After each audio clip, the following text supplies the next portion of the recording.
მოგესალმებით, გვესალმებით ჩვენს მსმენელს ეთერში ბოლნისის ხმა არის.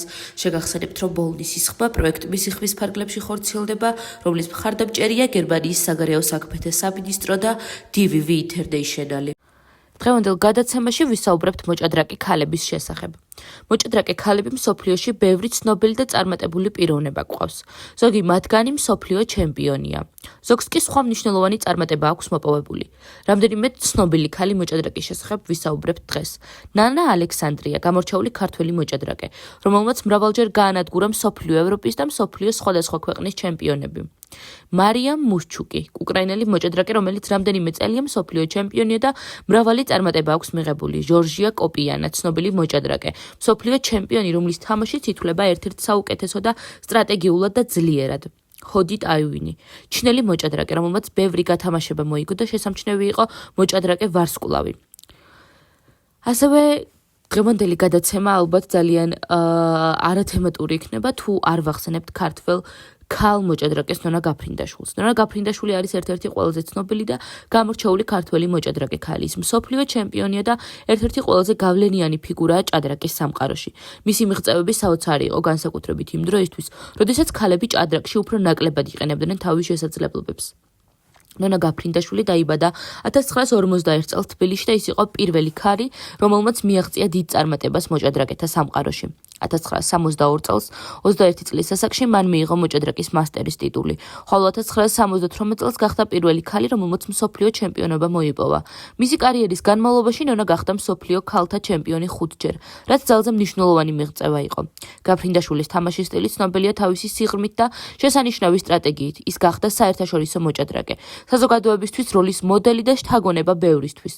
2003 წელს მას მიენიჭა საბჭოთა კავშირის ღირსების ორდენი, ხოლო 2019 წელს ნონა გაფრინდაშვილს მიენიჭა სხვა მრავალი საპატიო წოდება, მათ შორის თბილისის საპატიო მოქალაქეობის წოდებაც.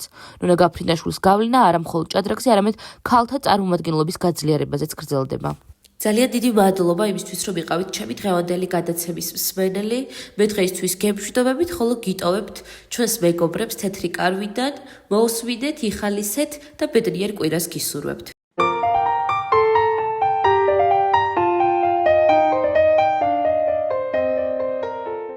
მოგესალმებით ძვირფასო მეგობრებო. ეთერშია თეთრი კარავი. მე ვარ მსახიობი ეკა ჩხეიძე და დღესაც იმ ქალებზე ვისაუბრებთ, რთული გზა რომ გამოიარეს და წარმატებას მიაღწიეს. მოგესალმებით, მე ვარ ნინი 45 წლის ქუთაისიდან. და უკვე კაი ხანია, რაც თეთრი კარავის აქტიური მსმენელი გავხდი. დღეს კი იმიტომ გიკავშირდებით, რომ მინდა ჩემი ამბავიც მოგიყვეთ. ბავშვობიდან სულ მოგზაურობაზე ვოცნებობდი. პატარაობიდან ძალიან მიყვარდა წიგნების კითხვა. ის რომ წიგნში მოყოლილი ამბავი იმ ქვეყანაში მამოგზაურებდა, სადაც ის ამბავი ხდებოდა, აღარ მაკმაყოფილებდა და რეალობაშიც მინდოდა იმ ქვეყნებში მოხვედრა და იმ ქალაქებსა თუ ქუჩებში ხედიანი. ჩემი ოჯახის დიდი დამსახურებაა, რომ პატარაობიდან მშობლიურის გარდა ინგლისური და გერმანული ენა ისე შევისწავლე, რომ სკოლის ასაკიდან წიგნებს ორიგინალში ვკითხულობდი. სტუდენტობიდან მოყოლებული კიდევ მუშაობდი და სულ მქონდა ჩემი შემოსავალი. უკვე თავად შემეძლო პატარ-პატარა ოცნებების ასრულება და რამდენიმე ქვეყანაშიც ვიმოგზაურე, მაგრამ უფრო მეტის გაკეთება მინდოდა. თავიდან ჩემს ორ მეგობართან ერთად დავიწყე ტურისტული ჯგუფების შედგენა და 10-15 კაციანი ჯგუფები სხვადასხვა ქვეყნებში სამოგზაუროდ მიყვავდა. ყველანაირ საბუთო მანიას ჩვენს თავზე ვიღებდით და ტურით ძალიან საინტერესოდ ჰქონდა დაგეგმილი. ჩვენი კლიენტები ისეთი კმაყოფილები იყვნენ, რომ ამან უფრო მეტი ძალა შეგვმატა და გადავწყვიტეთ, რომ ახლა უცხოელები ჩამოგვიყვანა საქართველოში და ჩვენი უნიკალური ქვეყანა გვეჩვენებინა. რა თქმა უნდა, ასე მარტივი არ იყო ეს ყველაფერი და გზაზეც ბევრი დაბრკოლება დაგვდა. მაგრამ როცა მიზანი გაქვს და ამ მიზნის მთავარი მამოძრავებელი ღერძი მარტო ფულის შოვნა არ არის, გულწრფელად გინდა რომ შენი სამშობლო სხვასაც გააცნო და შეაყვარო, არ შეიძლება რომ არ გაგიმართლოს. 18 წელია რაც ამ ბიზნესში ვარ და ჩვენი ტურისტული სააგენტო მსურველების რაოდენობას ვეღარ აუდის. ჩემი მთავარი სათქმელი კი ის იქნება, რომ თუ ხარისხზე იქნებით ორიენტირებული და მარტო დღევანდელი მოგებით არ იცხოვრებთ და მაღალი იდეალებიც გექნებათ, არ შეიძლება რომ ამგვარმა საქმემ არ გაამართლოს. ეს მინდოდა მომეყოლა თქვენთვის, წარმატებებს გისურვებთ ყველას. დიდი მადლობა. აი გვირეკავენ. გისმენთ? მოგესალმებით. მე მქვია ანა, საერთოდ არ მქონდა გეგმაში, რომ თეთრკარავში ჩართულიყავი. მაგრამ მეც გამიჩნდა სურვილი ჩემი გამოცდილება გავოზიარო იმ ადამიანებს, ვინც ახლა იწყებს ბიზნესს, ან უკვე დაწყებული აქვს და წარმატებით არ მისდის საქმე. ბავშვობიდან ძალიან მიყვარდა კერვა და მიუხედავად იმისა, რომ პროფესიით ქიმიკოსი ვარ, როცა ფინანსურად ძალიან გამეჭირდა, სამსახურს თავი დავანებე და კერვა დავიწყე. შეკვეთები ბევრი მქონდა, მაგრამ ძალიან ღლიდა ეს საქმე და უფრო მეტად კი ის ურთიერთობები ცალკეულ კლიენტებთან რომ მიწევდა. რაღაც უნდა შემეცვალა და სწორედ მაგ დროს აღმოჩნდი ტრეინინგზე, რომელიც იმ მთავარ კანონებზე იყო, რომელიც ყველამ უნდა გაითვალისწინოს ბიზნესში.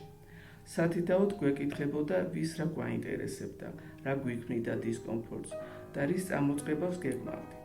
მე ჩემზე მოუყევი, მაშინვე მირჩია, რომ კერვისთვის თავი არ დამენებებინა, მაგრამ ინდივიდუალური უნდა შემეწყვიტა და სერიული პროდუქცია მეწარმოებინა.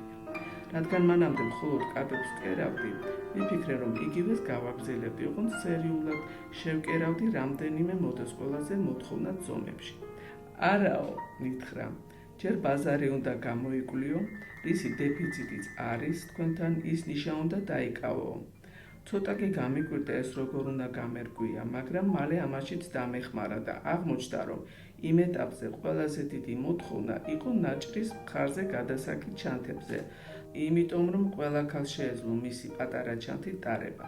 მთავარი მოთხოვნა კი იყო, რომ ყოფილიყო ტევადი თან გამძლე. ასე გადავედი კაბებიდან ნაჭრის ჩანთებზე. შემდეგ კი ისიც გავარკვიე, რა ფერზე იყო უფრო დიდი მოთხოვნა. მოკლედ იმის თქმა მინდოდა, რომ მარტო ის არ ყოფილა საკმარისი, რომ თქვენ საქმეს კეთილსინდისიერად დასრულებდეთ.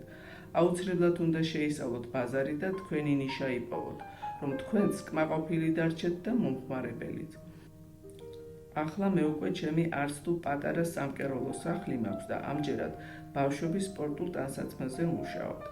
ძალიან დიდი მოთხოვნაა ჩემს საქონელზე და არა იმიტომ, რომ უფრო დაბალ ფასში ვყიდით, ვიდრე უცხოეთიდან შემოტანილ საქონელსადებს. პირიქით, უფრო ძვირიც ღირს. ჩვენი უპირატესობა ის არის, რომ მხოლოდ ბუნებრივ მასალას ვიყენებ და ეს რაოდენ მნიშვნელოვანია, ყველამ კარგად იცით. გემშვიდობებით და აბა წარმატებულ დღეს გისურვებთ. ძვირფასო მეგობრებო, ჩვენი საეთერო დრო ამოიწურა და მე ისევ ერთი კვირით გემშვიდობებით. მომავალ შეხვედრამდე.